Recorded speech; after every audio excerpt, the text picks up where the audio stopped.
to my YouTube channel. For today's vlog guys, isang online lending application na naman ang ating i-review. So kung naghahanap ka po ng mautangan online, tamang-tama dahil napapasyal ka dito sa ating channel kasi dito po is nagre-review po tayo ng iba't ibang online lending application.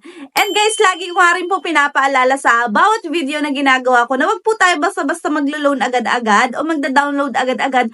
Napakahalaga kasi guys na talagang pinapanood natin yung mga reviews kasi dun talaga natin nalalaman kung worth it nga bang utangan ng isang online lending application o hindi. Sa video natin ipapakita ko kung magkano ba talaga yung pwede ninyong mautang and gaano ba talaga kahaba ang kanyang loan term and magkano na lang ba ang matitira sa inyo. Ang online lending application na pag-uusapan natin for today's vlog is si Pera Lending. So kung gusto mong malaman kung ano ba yung meron dito o ano ba yung may offer sa atin dito ni Pera Lending, so siguraduhin mo pong matatapos mo tong video natin para at the end of the video guys, ikaw na mismo yung magdi-decide kung mangungutang ka ba dito o hindi. If you want to learn more about this online lending application, just keep on watching. But before we continue guys, disclaimer lamang po, hindi po tayo agent or promoter ng any online lending application na ating nire-review dito sa ating YouTube channel. So tayo please nag-share lang ng ating personal experience ng paglo-loan sa kanila. So, busisiin na po natin si Pera Lending kung ano nga ba talagang meron dito sa kanya. So, guys, si Pera Lending po is under ni upeso.ph Lending Corp. And meron na po siyang 3.9 star and 3K review as of the moment. So, guys, install na po natin siya. So, sa Google Play Store po natin siya pwedeng i-download. Ito daw kay Pera Lending, 5 simple steps lang ang ating kailangan. Quick transfer, easiest process, professional and reliable, and loan repayment with many payment partners. So, ayan guys, i-insert ko dito yung paglo-loan ko dito kay Pera Lending. Open na po natin dito si Pera Lending. So, ito na po agad yung bubungad sa atin, which is yung kanyang privacy policy. So, ayan guys, kaya nga diba sabi ko sa inyo, wag po muna kayong basta-basta maglo-loan. So, hayaan nyo po munang ipakita ko sa inyo kung ano ba yung meron talaga dito kay Pera Lending. And at the end of this video, kayo na mismo ang mag-decide kung kayo ba ay mangungutang talaga dito o hindi. So, ayan guys, i-click lang po natin dito yung circle. So, medyo mahaba-haba ito guys. And then, click lang po natin dito yung agree and continue. Click lang po natin yung okay and then allow lang po natin yung mga gustong ipa-allow dito ni Pera Lending. And then, i-click lang po natin dito guys yung register. Guys, as usual po, laging hinihingi po ang ating mobile number. So, ilalagay lang po natin and then i-click lang natin dito yung SMS verification code para meron po tayong matanggap na code and ilalagay lang po siya natin dito sa verification code and then click na po natin dito yung register. Okay, meron pa po siya ditong payment prevent fraud. So, dito guys, kailangan po nating mag-set ng password. 6 to 16 digit password po yung pwede natin ditong ilagay. And then, after that, guys, click lang natin yung set. And ayan, mapupunta na po tayo sa kanyang dashboard. Instant personal loan up to 50,000 pesos and up to 365 days. So, naku guys, huwag kayong maniniwala dyan basta-basta. So, yan, click na po natin yung apply. And then, ito po yung ating kailangang unang fill upan, which is the personal information. It's all about your basic information.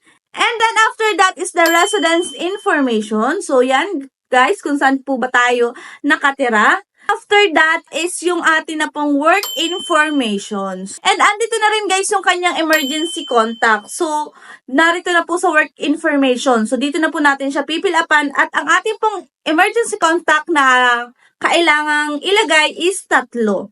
And then, after that, guys, click lang natin yung next and identity information na.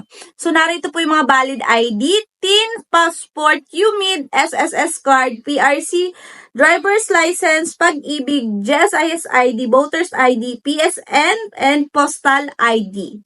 So, yan guys, pili lang kayo and then kailangan lang natin tong picturean and take a selfie holding your ID. So, yan guys, yun yung ating gagawin dito. And then, dito guys, pwede na po tayo maglagay ng payment method. So, bank transfer and e-wallet.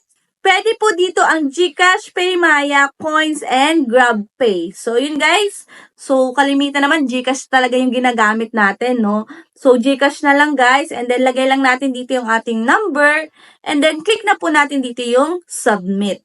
After that guys, application submit na po. Guys, narito na tayo sa exciting part kasi narito na po yung loan amount na offer sa atin ni Pera Lending. So guys, dito sa offer sa akin is 4,000 pesos. As a first timer, malaki na po yung 4,000 dito, no? Pero guys, huwag kayong magkiklik agad-agad ng apply now o submit now kasi kailangan nating busisiin kung ano ba yung nasa loan details niya dito.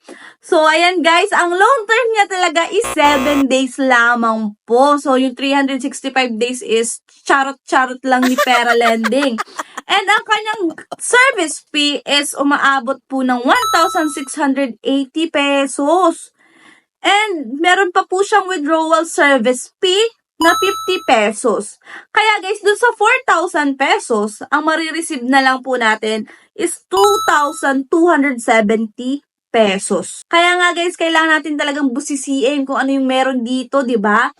And ayan guys, kung makikita nyo dito, first due date is ang babayaran na agad natin is 3,999 pesos. O, di ba? So, after 7 days, so guys, centavos na lang yung natira dun sa pangalawa nating pagbabayad, which is 40 cents na lang ang kailangan nating bayaran.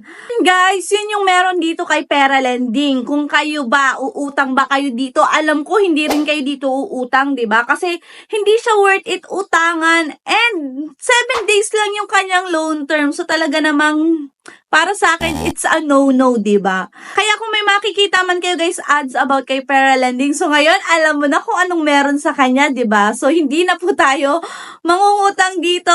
So, maghahanap na lang po tayo ng ibang online lending application na sa palagay natin is worth it naman kahit papaanong utangan, diba?